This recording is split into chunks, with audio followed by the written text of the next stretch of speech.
নমস্কার বন্ধুরা, রোনাস ওয়ার্ল্ডের আরেকটি ব্লগে আপনাদের স্বাগত। পুরীতে যে আমরা এসেছি সেটা তো আপনারা আগের ব্লগে দেখেইছেন। আজকে আমরা সাইট সিনে যাচ্ছি। যেখানে আছি সেখান থেকে দেখাচ্ছে 40 কিলোমিটার মতো রাস্তা চন্দ্রভাগা বিচ, যেতে ঘন্টাখানেক সময় লাগবে। চলুন আমাদের সাথে ঘুরে আসি পুরীর সাইট সিন।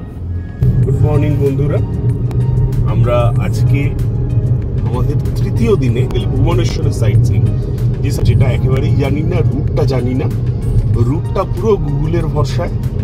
আপাতত যে রাস্তা দিয়ে আমরা ভুবনেশ্বর থেকে এসে পুরীতে ঢুকেছিলাম সেই রাস্তা দিয়েই আমরা যাচ্ছি। এখন দেখা যাক, ম্যাপ যেরকম বলবে সেরকম যাব। আপাতত আমরা যাচ্ছি এখান থেকে 34 কিলোমিটার দূরে চন্দ্রভাগা বিচ। চন্দ্রভাগা বিচের পর 3-4.5 কিলোমিটারের পর মধ্যেই হচ্ছে কোনারক সান temple.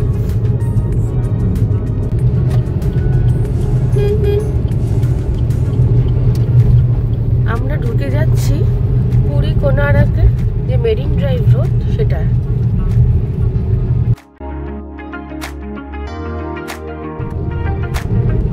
In 400 meters, turn left onto National Highway 316. The next left onto National Highway 316. National হাইওয়েতে এখান থেকে কোনার্ক দেখাচ্ছে 26 কিলোমিটার। আগে চন্দ্রভাগা বিচ, তারপরে কোনার্ক।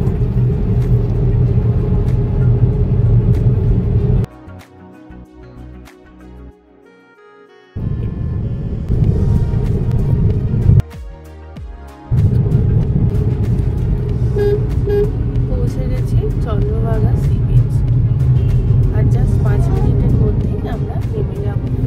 এবার তার সমুদ্র।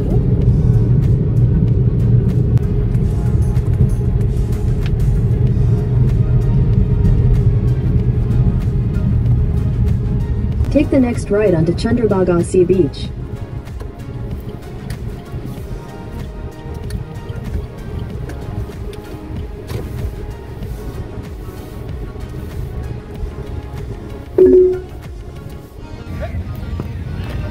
এখানে অনেকগুলো খাবার জায়গাও রয়েছে, পার্কিং, এখানে টয়লেটও রয়েছে।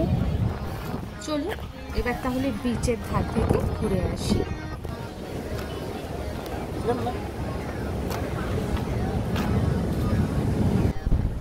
চারদিকে ছোট ছোট দোকানও রয়েছে,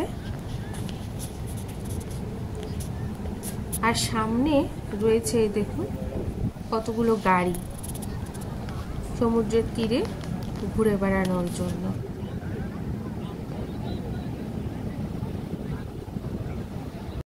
ঘোড়ারও দেখা মিলছে, আর খুব সুন্দর একটা পরিষ্কার পরিচ্ছন্ন বিচ, চন্দ্রভাগা বিচ।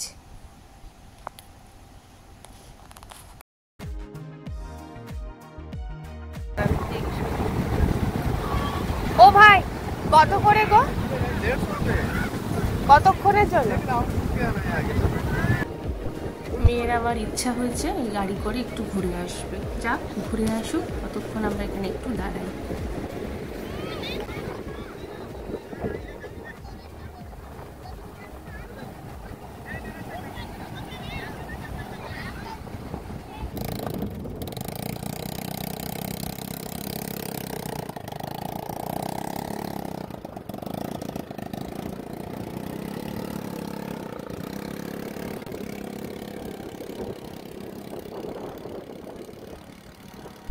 দাঁড়ান, দেখুন ঝাউ গাছগুলো কিরকম হেলে রয়েছে, দেখছেন কি প্রচন্ড হাওয়া দিচ্ছে, বোঝা যাচ্ছে গাছগুলো দেখলে।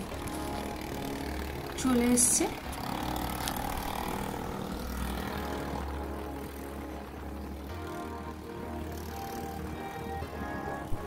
এবার আমরা এখান থেকে বেরিয়ে যাব কোনার্ক সান টেম্পলের উদ্দেশ্যে।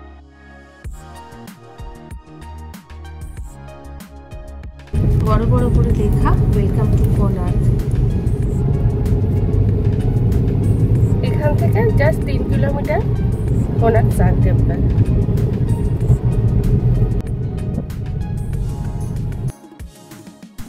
পৌঁছে গেলাম পার্কিং এরিয়াতে। এখানে বলে রাখি, এই সান টেম্পলের এরিয়াতে 3খানা পার্কিং রয়েছে। আমরা এই 3টের মধ্যে ইন্ডিয়ান অয়েলের যে পার্কিং সেখানে পার্ক করেছি। এখান থেকে খানিকটা হেঁটে যেতে হয় সান টেম্পলের উদ্দেশ্যে। এই যে এই রাস্তাটা দিয়ে সোজা বেরিয়ে যাওয়া হচ্ছে। জুন মাসে সাংঘাতিক গরম মোকাবিলার জন্য ছাতা ভাড়া পাওয়া যাচ্ছে কিন্তু এখানে। চলে এসছি সান টেম্পল, চলুন আমাদের সাথে। চারপাশে প্রচুর দোকান, এপাশে চারপাশে দোকান। চলুন ভেতরে যাই। যদি প্রয়োজন মনে করেন অনলাইনেও কিন্তু এন্ট্রির যে ফিটা সেটা কেটে নিতে পারেন। আমরা এত ভিড় দেখে অনলাইনেই কাটলাম। আর ঢুকতেই ইন্ডিয়ান অয়েলের এই একটা জায়গা আছে অর্কক্ষেত্র বলে, সবার প্রথমেই আমরা সেখানে ঢুকে পড়লাম। আপনাদের কাছে রিকোয়েস্ট, আপনারা অবশ্যই জায়গাটায় আসবেন, খুব সুন্দর। প্রথমেই রয়েছে সারা পৃথিবীতে কোথায় কোথায় সূর্য দেবতার ওয়ার্শিপ হয় সেটা দেখানো, তারপর ভারতবর্ষে কোথায় কোথায় হয়। এরপরে রয়েছে সূর্য নমস্কারের বিভিন্ন পদ্ধতি, যে রথের চাকা কোণার্কের একেবারে সিম্বল বলা চলে, কোণার্ক মন্দির বলতে গেলে তার রেপ্লিকা। এই জায়গাতে আপনি চারদিকে খুব সুন্দর সুন্দর রেপ্লিকা কিন্তু দেখতে পাবেন। দেখুন, প্রথমেই রয়েছে সূর্য মন্দিরের, আদি সূর্য মন্দিরের, মানে যখন ধ্বংস হয়নি সেই সময়কার মন্দিরের রেপ্লিকা।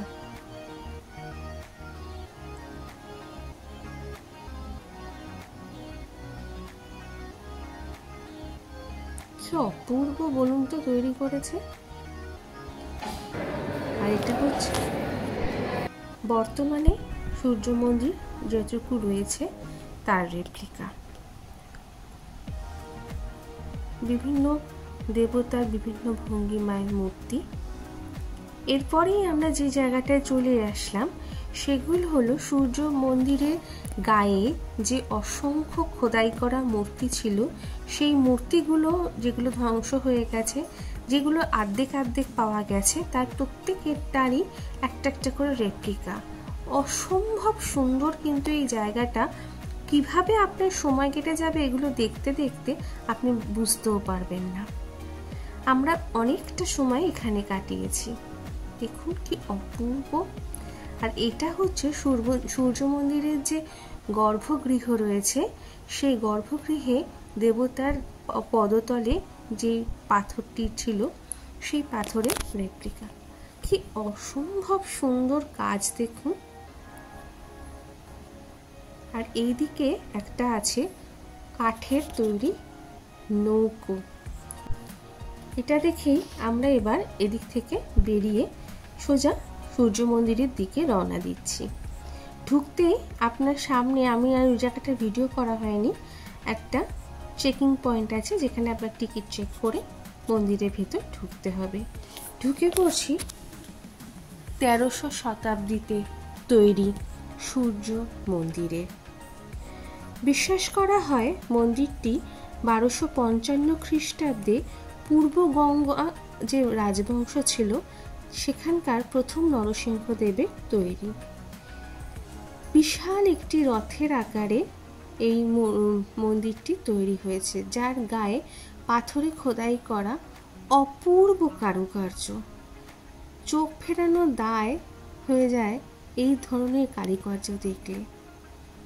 অসাধারণ সুন্দর। চলুন ভেতর দিকটায় যাই।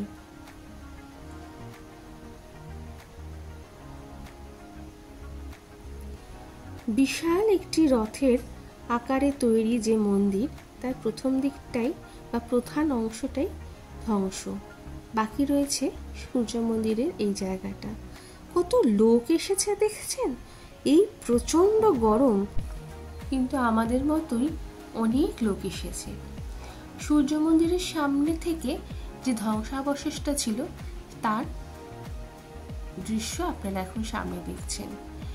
বিশাল একটি রথ, রথের চাকা আর এই যে ঘোড়াগুলো সবটাই কিন্তু পাথর খোদাই করে তৈরি হয়েছে। খুব সামান্যই অবশিষ্ট আছে। তাও বলা যায় যে এই যে মন্দির কমপ্লেক্স যা অবশিষ্ট আছে তার উচ্চতা প্রায় 100 ফুট। যখন তৈরি হয়েছিল তখন প্রায় 200 ফুট মতো উচ্চতা ছিল। এই যে দেখুন, আমি চেষ্টা করেছি আপনাদের দেখাতে যে এই যে রথের চাকাগুলো, এই রথের চাকাগুলো কিরকম ধ্বংস হয়েছে। আর ওইদিকে দেখছেন এখানে দুটো ঘোড়া ছিল, একে বলা হচ্ছে অশ্বদ্বার। এই অশ্বদ্বার দিয়ে মন্দির ঢুকতে গেলে যেভাবে মন্দিরকে দর্শন করা যায় সেটাই আমরা তুলে ধরেছি। এই যে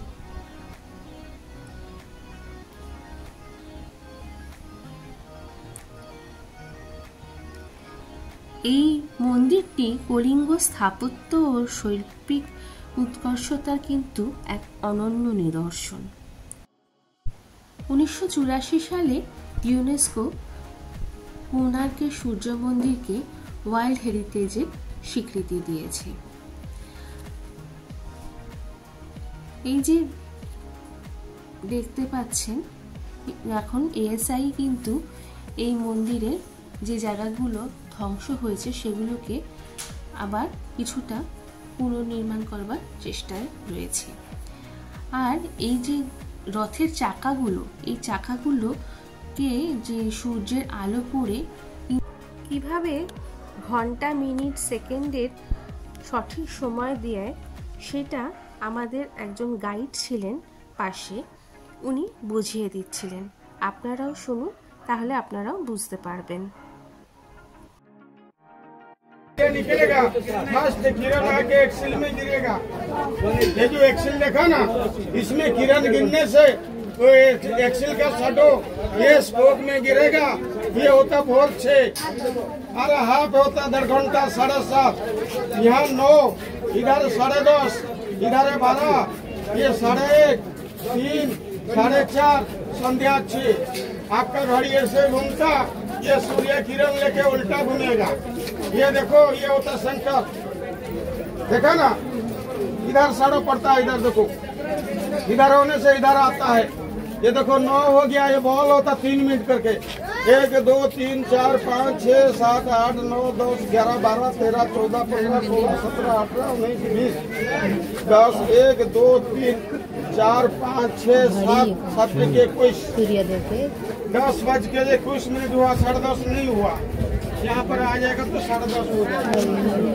अंदर भगवान जो नरसिंह अवतार हुआ, हिरण के सुख पे टीका है, ये सरस्वती है, ये लक्ष्मी है, है ना। 1800 শতক নাগাদ এই মন্দির পরিত্যক্ত হয়। অনেক অংশ বালি চাপা পড়ে যায়, কিছু অংশ ধ্বংসপ্রাপ্ত হয়ে যায়। এই যে যেমন সামনে এটা আমরা যেখানে ঢুকছি, ছায়াদেবী টেম্পল, এটি দেখুন সম্পূর্ণরূপে পরিত্যক্ত। একদম ভেতরের দিকে দেবী মূর্তি রয়েছে। চলুন দেখে আসি।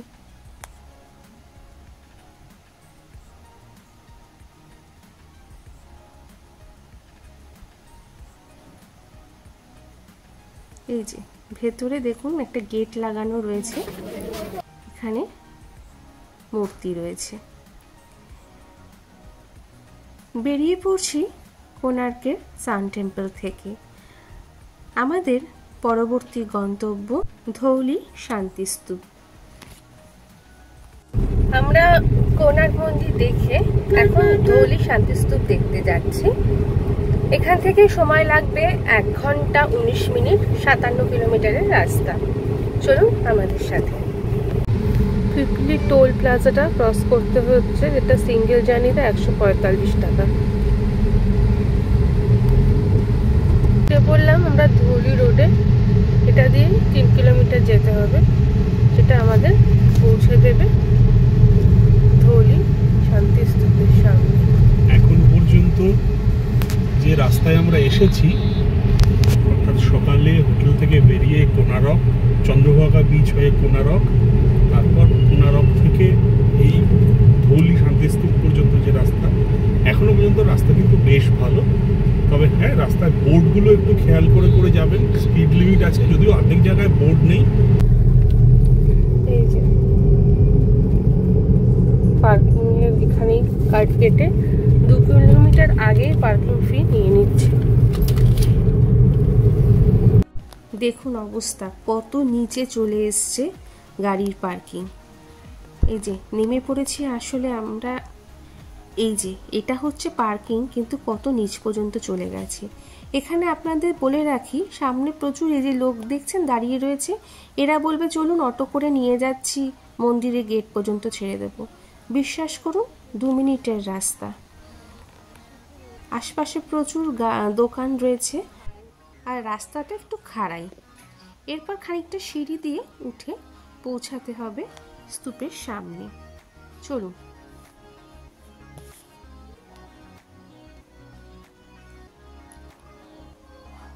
এই চারপাশেও কিন্তু দোকান রয়েছে। আর এই যে ধৌলি শান্তি স্তূপ।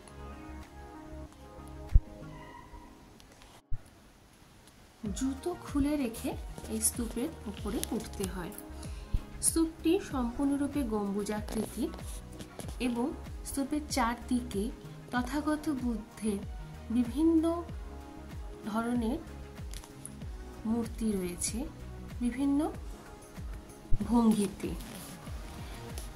কলিঙ্গ যুদ্ধের ভয়াবহতার পরে সম্রাট অশোক যখন শান্তি স্থাপনের জন্য নিজেকে তৈরি করেছিলেন, সেই সময় তিনি এই স্তূপের ভিত্তি স্থাপন করেন। স্তূপটি দয়া নামক একটি নদীর তীরে অবস্থিত।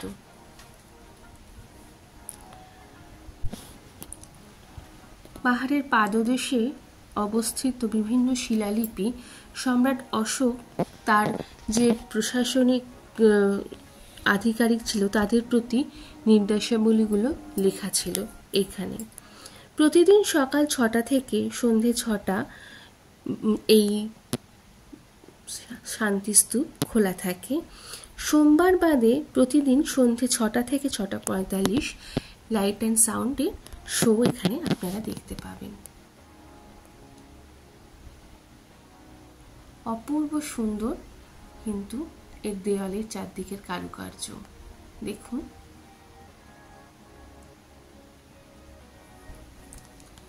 এবার আমরা এখান থেকে নিচে নেমে যাব এবং রওনা দেব উদয়গিরি খণ্ডগিরি গুহার উদ্দেশ্যে। ধবলগিরি বা ধৌলি শান্তিস্তূপ থেকে বেরিয়ে আমরা এবার যাচ্ছি উদয়গিরি খণ্ডগিরি কেভে। এখান থেকে 12 থেকে 14 কিলোমিটারের মধ্যে রাস্তা, আধা ঘন্টা মতো সময় লাগবে যেতে। চলুন।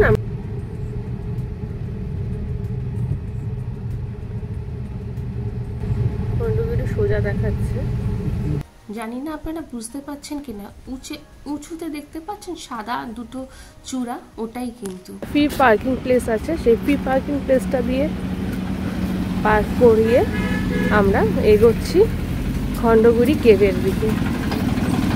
খণ্ডগিরি লেফট সাইডেরটা আর রাইট সাইডেরটা হচ্ছে উদয়গিরি। চলুন আগে খণ্ডগিরি কেভটা ঘুরে আসি। চলুন। উঠতে উঠতে প্রচুর বাঁদরের দেখা পেয়ে গেছি আমরা।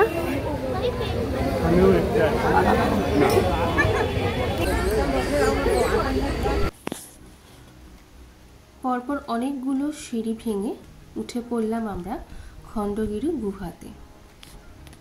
প্রথমেই দেখতে পাচ্ছেন দুটো সিংহের মুখ। আর এখানে দেখছি প্রতিকটা গুহাতেই জালি লাগানো রয়েছে। খ্রিস্টীয় 2য় শতাব্দীতে কলিঙ্গরাজ খারবেলের রাজত্বকালে তৈরি হয়েছিল এই গুহা। পাথর কেটে কেটে যে গুহাগুলি তৈরি করে, মূলত এখানে থাকতেন জৈন সন্ন্যাসীরা। তারা এখানে থাকতেন এবং সাধনা করতেন। কথা বলতে বলতে আমরা কিন্তু খণ্ডগিরি কেভের একদম উপরের দিকটায় চলে এসেছি, যেখান থেকে ভুবনেশ্বর এয়ারপোর্টের রানওয়েটা দেখা যাচ্ছে। এদিকে দেখুন উদয়গিরি কেভ, আর এই পাশে রয়েছে খণ্ডগিরির একদম মাথায় শিব মন্দির। সেখানে আর আমরা উঠতে পারিনি। আর এটা হচ্ছে অনন্ত গুহা। 3 নম্বর গুহা। এবার এখান থেকে আমরা নেমে যাব ওইদিকে উদয়গিরি কেভে। চলে এসেছি উদয়গিরি কেভে। উদয়গিরিতে টোটাল 18টা গুহ এবং খণ্ডগিরিতে টোটাল 15টা গুহা আছে। এগুলোর মধ্যে হাতি গুহা, রানী গুহা, গণেশ গুহা, অনন্ত গুহা এগুলো কিন্তু বর্তমানে ভালোভাবে দেখতে পাওয়া যায়।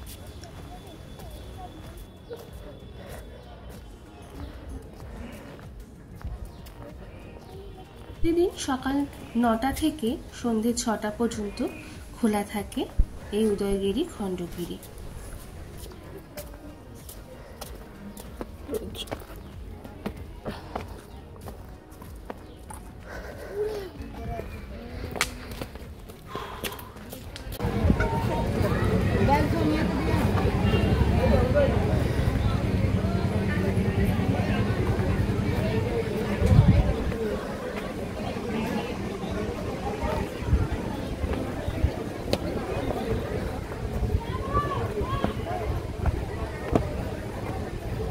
সামনে যে গুহাটা রয়েছে সেটা হলো জয় বিজয় গুহা।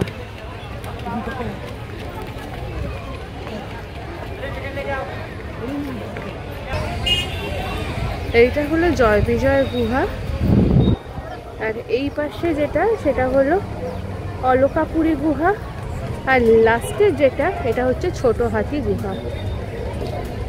চলুন অন্য দিকটায় যাই।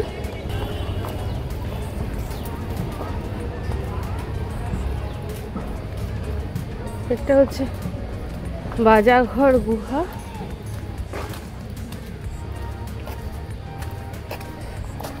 আর এই পাশে হচ্ছে রানী গুফা।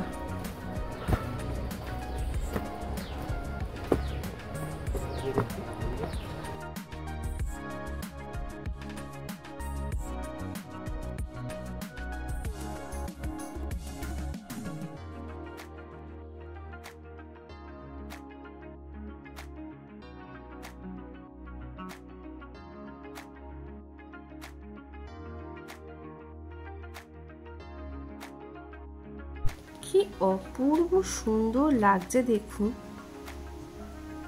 মনে হচ্ছে না ঠিক ইতিহাসের সামনে আপনারা দাঁড়িয়ে আছেন?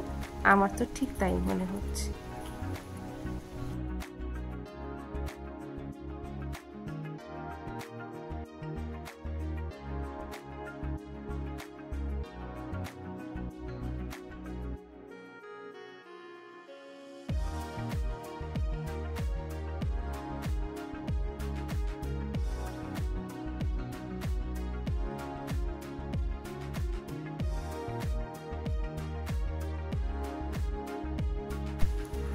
একটা বিশাল পাথরের চাইয়ের নিচে ছোট্ট ছোট্ট গুহা করা রয়েছে। এখান থেকে আমরা আরেকটু উপর দিকে ওঠার চেষ্টা করছি। উদয়গিরি কেভের একদম উপর দিকটাতে আস্তে আস্তে আমরা উঠতে চলে এসেছি একদম উপরে। এই দিকটা দিয়ে নিচে নেমে যাওয়া যায়। সামনে এই মুহূর্তে আমরা দাঁড়িয়ে আছি গণেশ গুফার সামনে।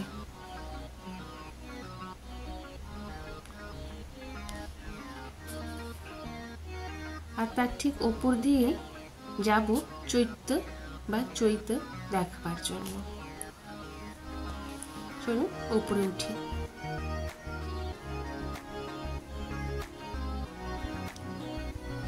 উঠে এসছি একদম উপরে।